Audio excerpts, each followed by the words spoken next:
अब हम बात करते हैं क्लास टेंथ। क्लास टेंथ की से हम लेके चल रहे हैं, तो हम सबसे पहले बात करेंगे चैप्टर नंबर 1 वास्तविक संख्याएं।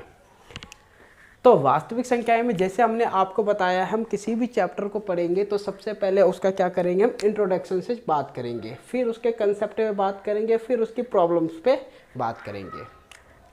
तो स्टूडेंट, हमारे पास जो वास्तविक संख्याएं हैं, तो सबसे पहले हम उसका एक छोटा सा इंट्रोडक्शन देख लेते हैं। इंट्रोडक्शन में स्टूडेंट, हमारे पास जो वास्तविक संख्याएं हैं,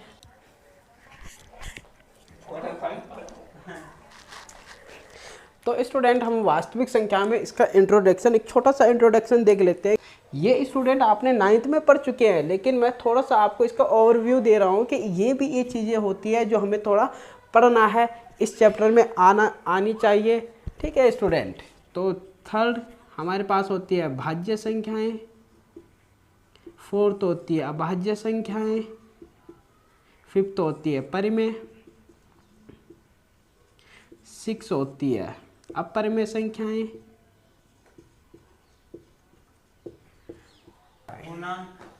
प्राकृतिक संख्याएं, नंबर 8वां पूर्ण संख्याएं, पूर्ण संख्याएं। ठीक है। अब हम बात करेंगे इसके कंसेप्ट पे। इसको मिटाने के लिए कुछ लाओ भाई। तो अब चलते हैं कंसेप्ट पे। कंसेप्ट पे क्या है, इसमें दो चीज़ें हैं आपके पास। एक तो आपके पास यूक्लिड विभाजन एल्गोरिथम थ्योरी है,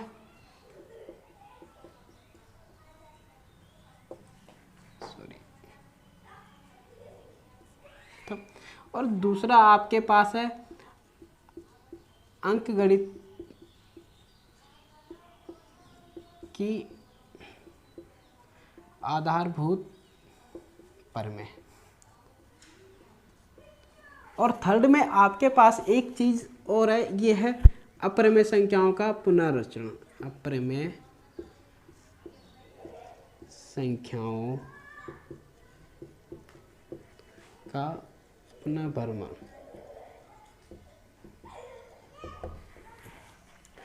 तो स्टूडेंट, हम जो बात करेंगे एल्गोरिथम पे, हम पहले बात करते हैं, एल्गोरिथम पे चर्चा करते हैं, यूक्लिड विभाजन एल्गोरिथम पे। यूक्लिड विभाजन एल्गोरिथम में क्या होगा कि इसमें आपको ये जो कंसेप्ट है, ये पूरा आपका वास्तविक संख्याओं जो भी कंसेप्ट है, आपको दो पॉजिटिव नंबर पे, दो पॉजिटिव इंटीजर नंबर पे है। ठीक है। इससे रिलेटेड ही हमने इस सबको देखना है। तो सबसे पहले हम देखेंगे यूक्लिड विभाजन एल्गोरिथम। यूक्लिड विभाजन एल्गोरिथम में हम क्या निकालेंगे, HCF, हाईएस्ट कॉमन फैक्टर। अंकगणित के आधारभूत भी हम यही निकालेंगे, HCF निकालेंगे और LCM निकालेंगे, ये दो चीज़ें निकालेंगे। लेकिन इसमें हम गुणनखंड विधि द्वारा निकालेंगे, इसमें गुणनखंड विधि द्वारा नहीं निकालेंगे। तो हमारे पास जो HCF होगा, यूक्लिड विभाजन एल्गोरिथम, एक थ्योरी है, ये एक चरण है। इस थ्योरी को हमने अपना के हमने HCF निकालना है, और HCF निकालने के लिए भाज्य बराबर, आजकल उल्टा पड़ रहा है यार, जो यूक्लिड विभाजन एल्गोरिथम का हम प्रयोग करते हैं, तो उसमें जो हमारे पास सूत्र होता है, भाज्य बराबर भाजक गुणा भागफल प्लस शेषफल। तो इस फॉर्मूले से हमें स्पष्ट दिखाई दे रहा है कि हमने शेषफल को क्या लेना है, 0 लेना है। जब हमारे पास शेषफल क्या होगा, 0 आ जाएगा, तब जो हमारा भाजक होगा वो हमारे पास HCF का एलिमेंट हो जाएगा। तो वो हमारे पास HCF का एलिमेंट होगा। जब तक हमारे पास शेषफल 0 नहीं होता है, तब तक HCF नहीं निकाल सकते हैं। Got it? तुम्हें समझ में आया? Yes sir. आया समझ में? ठीक है। तो हम क्या निकालेंगे, इस मेथड से HCF निकालेंगे, हाईएस्ट कॉमन फैक्टर निकालेंगे। लाइक कोई भी चीज़ है, जैसे कि हमारे पास 5 एग्जाम्पल के लिए मैं आपको बता देता हूँ। एग्जाम्पल हमने लिया है 10 व 2 का HCF निकालना है। एक मैंने छोटा सा एग्जाम्पल लिया है, तो 2 और 10 का HCF निकालेंगे, तो हमारे पास सबसे पहले जो ग्रेटर नंबर्स होंगे, ग्रेटर नंबर्स को हम सबसे पहले हम यूं करके लिख देंगे। 2 से बड़ा है, यानी कि 10 को हमने क्या लिया, भाज्य लिया है। 2 से हम क्या करेंगे, भाग करेंगे, 2 पंजे 10, यानी कि 0। अब देखो स्टूडेंट, इसका शेषफल 0 आ गया है, तो हमने क्या करना है, 2 गुणा गए 5 + 0, यानी कि 2 इसका क्या हो गया, HCF हो गया, 2 इसका HCF हो गया। Got it. और यदि आपको इस मेथड से देखो, HCF क्या होता है, HCF हमारे पास क्या होना चाहिए, सबसे लोवेस्ट, जो सबसे छोटा नंबर होना चाहिए वो हमारे पास क्या होना चाहिए, HCF होना चाहिए। तो इसमें क्या है, सबसे छोटा 2 है। अब 2 की मल्टीप्लाई 5 10 में चली गई 5 बार, इसमें 1 बार। अब हमारे पास कोई एक्स्ट्रा नंबर ही नहीं है जिससे हम किसको भाग कर पाएँ, तो 2 ही हमारे पास क्या होना चाहिए, HCF होना चाहिए।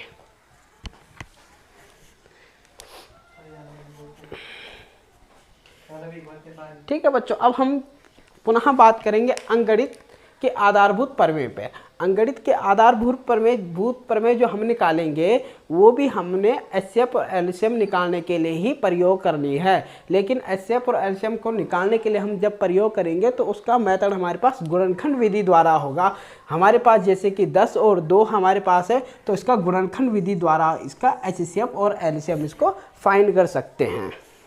Got it. तो स्टूडेंट, हमने अभी तक पढ़ा है कि यूक्लिड विभाजन एल्गोरिथम का हम प्रयोग कैसे करते हैं और किस प्रकार से हम HCF का निकालते हैं। अभी हम जो यूक्लिड विभाजन एल्गोरिथम है, इस पे मैंने आपको एक एग्जांपल समझाया, एक छोटा सा एग्जांपल समझाया, लेकिन हम आगे जाके इस पे काफ़ी एग्जांपल करने वाले हैं जो आपके बोर्ड को देख के बहुत ही इंपॉर्टेंट है। ये बोर्ड परीक्षाओं में अक्सर पूछे जाते हैं। अब हम बात करेंगे अंकगणित की आधारभूत प्रमेय की। अंकगणित की आधारभूत प्रमेय भी हम HCF और LCM ही फाइंड करने के लिए करते हैं।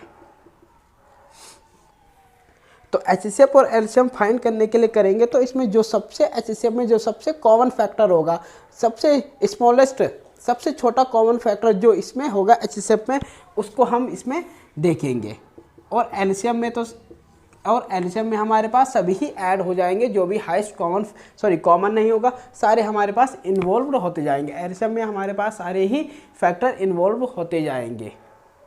गॉट इट, समझ में आया? ठीक है। जैसे कि हमारे पास हम लेते हैं कि 10 और 4 का क्या निकालना, हमने HCF और LCM फाइंड करो। यदि हमारे पास ये आता है तो इसको मेथड को हमने कैसे अप्लाई करना है, इसको हम थोड़ा सा देख लेते हैं। तो HCF 10 की हमने 2 × 5 और 2 की पावर 1, 5 की पावर 1 और 4 = 2 × 2 यानी कि 2 की पावर 2। अब हमने क्या पढ़ा है HCF में कि जो सबसे कॉमन फैक्टर होगा, जो सबसे स्मॉलेस्ट फैक्टर होगा, उनमें से तो जो देखेंगे उसको हम क्या करेंगे, निकालेंगे। तो सबसे कॉमन फैक्टर और सबसे कम पावर वाला कौन है, 2 है। तो 2 की पावर 1 है, तो यानी कि 2 की पावर 1 यानी कि 2 × 2, तो ये हमारे पास HCF आ गया।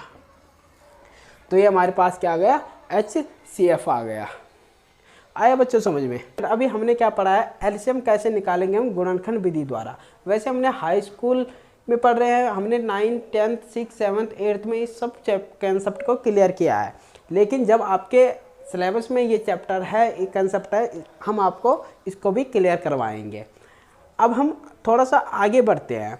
हमने LCM इस मेथड से निकाला, अब LCM तुम इस मेथड से भी निकाल सकते हो। तो LCM निकालने के लिए क्या होता है, ऑल एलिमेंट आर इन्वॉल्व्ड। सभी क्या होते हैं, सभी एलिमेंट हमारे पास क्या होंगे, सभी नंबर्स हमारे पास क्या होंगे, इन्वॉल्व होंगे। 2 × 5 × 2, 5 × 10, 10 × 20, यानी कि हमारे पास 20 क्या आ गया, इसका LCM आ गया। तो बच्चों ये हमारे पास कंसेप्ट है HCF और LCM का। ठीक, अपरिमेय संख्याओं का पुनर्भ्रमण। अपरिमेय संख्याओं का पुनर्भ्रमण। अपरिमेय संख्याएं क्या होती है, वैसे हमने 9th में पढ़ा है, तो हम थोड़ा सा इसका जो वे संख्याएं, सबसे पहले हम परिमेय संख्याएं,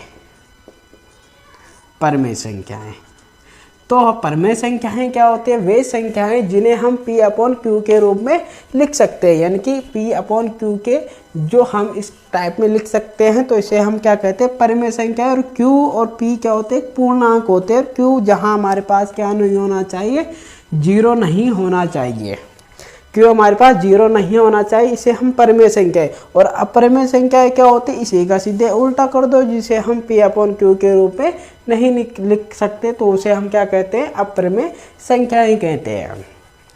तो हमने क्या प्रूव करना होता है इसमें, कि हमें प्रूव करना होता है, जैसे √3 है, एक अपरिमेय संख्या है, एक अपरिमेय संख्या है। तो इस कंसेप्ट को हम प्रूव करते हैं कि √3 हमारे पास क्या दे रखी है, एक अपरिमेय संख्या ही दे रखी है।